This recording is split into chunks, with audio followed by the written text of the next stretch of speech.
नमस्कार। धरोहर YouTube channel में आपका स्वागत है। 14 मार्च एक विशेष महत्व रखता है हमारे इतिहास में भी और हमारे पर्यावरण के लिए भी एक बहुत ही महत्वपूर्ण 14 मार्च का दिन है।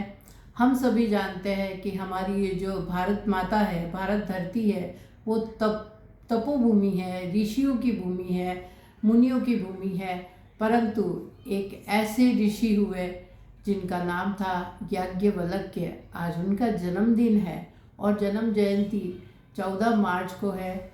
हमें बहुत ही गर्व होगा और हम ये चाहेंगे कि याज्ञवल्क्य जो ऋषि थे, उन्होंने यज्ञ की परंपरा शुरू की थी।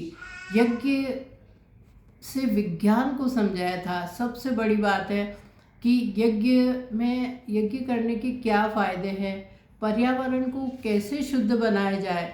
उन्होंने इस विज्ञान को हमें सिखाया और अपनी एक सिद्धांत दिया कि किस तरह से यज्ञ करने के बाद में सूक्ष्म से सूक्ष्म कीटाणु भी किस तरह से हवा से गायब हो जाते हैं, पर्यावरण संतुलित रहता है। घी के दीपक करने से ऑक्सीजन की मात्रा बढ़ती है और किस तरह से हम वातावरण को, अद्भुत विज्ञान था उनका, अद्भुत सोच थी, अद्भुत समझ थी।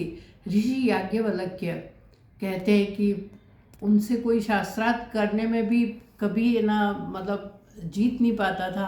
परंतु एक नारी शक्ति गार्गी, जिसके नाम से आज सभी हमारी बालिकाओं को गार्गी पुरस्कार से सम्मानित किया जाता है अच्छे अंक प्राप्त करने में, उन्होंने याज्ञवल्क्य जी से शास्त्रार्थ किया था। परंतु ये तो एक बात अलग है। परंतु याज्ञवल्क्य ने जो उनका जो देन है समाज को, वो हम कभी भुला नहीं सकते हैं।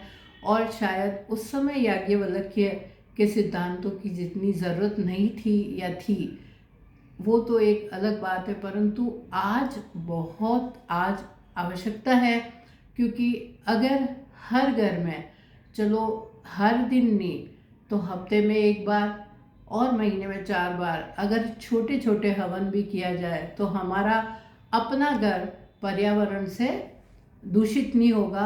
और हमारे घर में जो छोटे मोटे, अभी हमने बहुत लंबी बीमारी कोरोना से हमने सबने बहुत कष्टमय समय निकाला था, तो इस तरह से यज्ञ और हवन के माध्यम से हम अपने पर्यावरण को शुद्ध कर सकते हैं।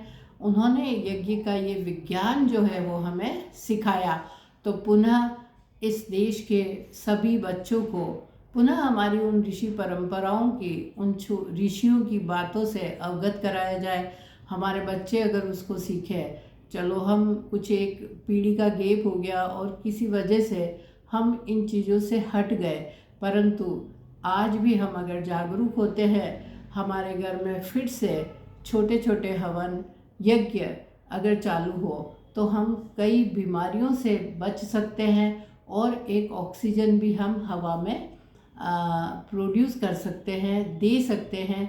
इसी के साथ मैं ये कहना चाहूँगी कि ऐसे और जानकारीवर्धक और भारतीय संस्कृति से ओतप्रोत पुरातत्व जो चीज़ें हैं, उनके बारे में जानकारी प्राप्त करने के लिए धरोहर यूट्यूब चैनल को लाइक करें, शेयर करें, सब्सक्राइब करें और फॉलो करें। इसी के साथ जय भारत।